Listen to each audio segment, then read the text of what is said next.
Perjalanan mencari kebenaran memang tak selalu berjalan mulus dan singkat. Beberapa orang butuh waktu yang sangat lama untuk benar-benar meyakinkan hatinya dan menyambut hidayah yang Allah berikan. Hal ini dialami langsung oleh seorang pelayan gereja dan asisten pastor di Mesir yang akhirnya memeluk Islam setelah masa pencarian 30 tahun lamanya. Cerita ini dituliskan dalam buku kisah para mualaf yang menkajubkan oleh Syekh Mamduh Farhan yang telah diterjemahkan ke dalam bahasa Indonesia. Jamal Zakaria Armenius yang setelah masuk Islam namanya berganti menjadi Jamal Zakaria Ibrahim. Jamal bercerita bahwa dirinya telah menjadi koster, atau pelayan gereja sejak usianya 8 tahun.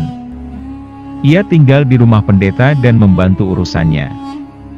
Setelah itu ia menjadi asisten pendeta dan terus melayani gereja selama 30 tahun. Lahir dari keluarga Nasrani yang tinggal di perbukitan Mesir tepatnya di Munia. Berkat ketaatan dan keistimewaannya yang sudah terlihat sejak kecil, ia memilih menjadi seorang koster sejak usianya 8 tahun. Pada saat itu, agamanya telah memisahkan dia dari teman-teman muslimnya.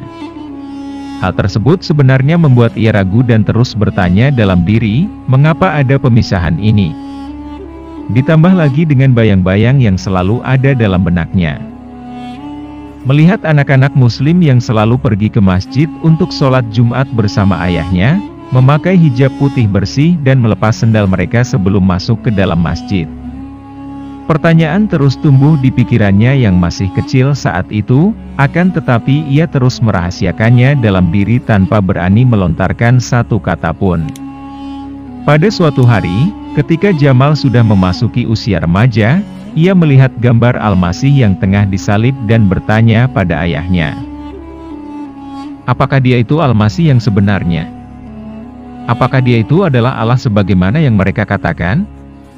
Lalu di mana dia berada saat mereka menyalibnya? Lalu bagaimana perjalanan alam semesta ini saat dia disalib? Ayahnya terdiam 1000 bahasa. Jamal akhirnya segera pergi dan kembali pada kitab sucinya kala itu, mencoba untuk mencari jawaban di dalamnya. Tetapi hasilnya nihil, ia tak menemukan jawaban apapun. Setelah beranjak dewasa, ia bertanya pada seorang pendeta mengenai hal tersebut. Tetapi tetap saja, Jamal tak menemukan jawaban yang bisa memuaskan rasa keingintahuannya, begitupun saat ia bertanya tentang Trinitas. Saat Jamal menjadi koster dan kemudian menjadi asisten pendeta pertama, ia ditugaskan untuk masuk sebagai anggota Komite Al-Quran.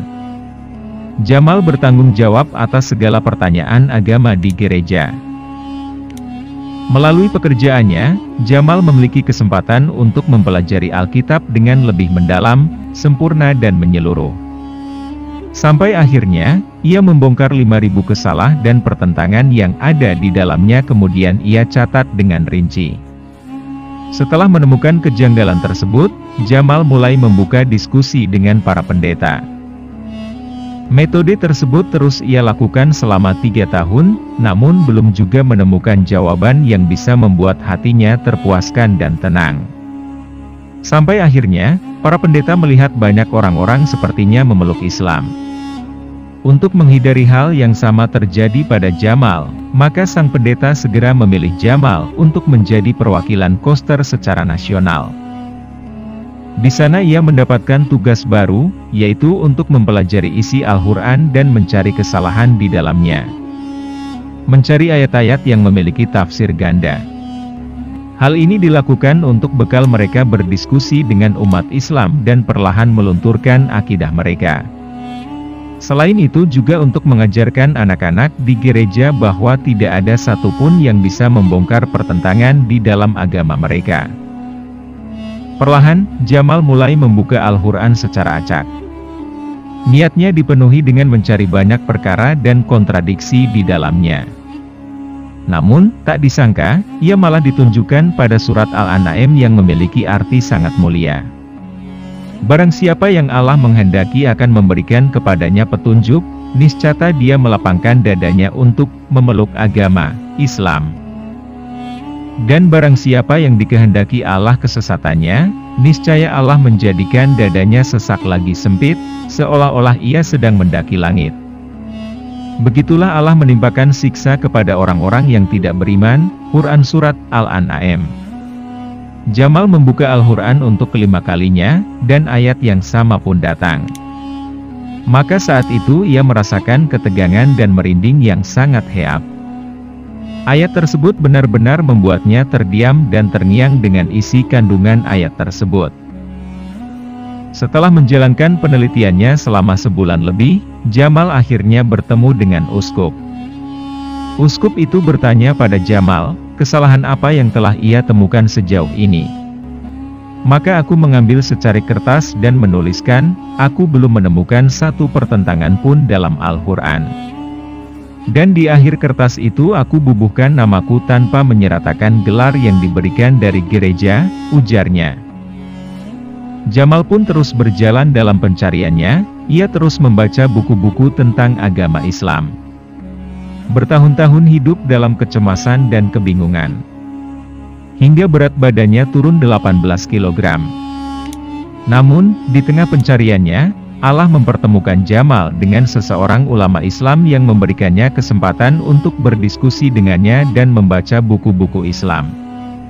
Ia pun terus memperdalam pengetahuannya sampai akhirnya ia dapat menemukan keagungan Islam. Hidayah lainnya yang Jamal terima adalah saat ia mengunjungi masjid yang sedang mengadakan acara pembagian kepada kaum fakir dan miskin. Ia turut hadir di sana bersama teman-teman kantornya. Kemudian datanglah seorang ibu menghampiri Jamal dan berkata padanya, "Aku dulu berasal dari keluarga kaya yang beragama Nasrani, lalu aku masuk Islam, kemudian aku tinggalkan seluruh harta dan keluargaku, lalu aku menikah dengan salah satu orang fakir dan kaum muslimin." Jamal terkejut dan merasa bahwa itu adalah pertanda dari Allah bahwa dirinya harus segera bersyahadat. Saat itu pula ia langsung menyatakan keislamannya pada dirinya sendiri. Barulah keesokan hari ia mengucap syahadat secara resmi dan menyatakan keislamannya di depan seluruh rekan-rekannya.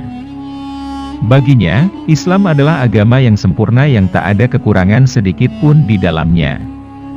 Islam baginya adalah obat segala urusan manusia. Saat masuk Islam, Jamal merasa dirinya terlahir kembali. Ia juga mendapatkan jawaban atas pertanyaannya selama ini. Sebagaimana Islam itu adalah agama yang menjadikan manusia beribadah kepada Allah sepanjang hidupnya, tidak hanya pada hari Minggu. Aku juga mendapatkan kebahagiaan dunia akhirat, aku merasa tenang dan tentram. Aku memohon kepada Allah, agar selalu memberikan nikmat itu kepadaku, tutupnya.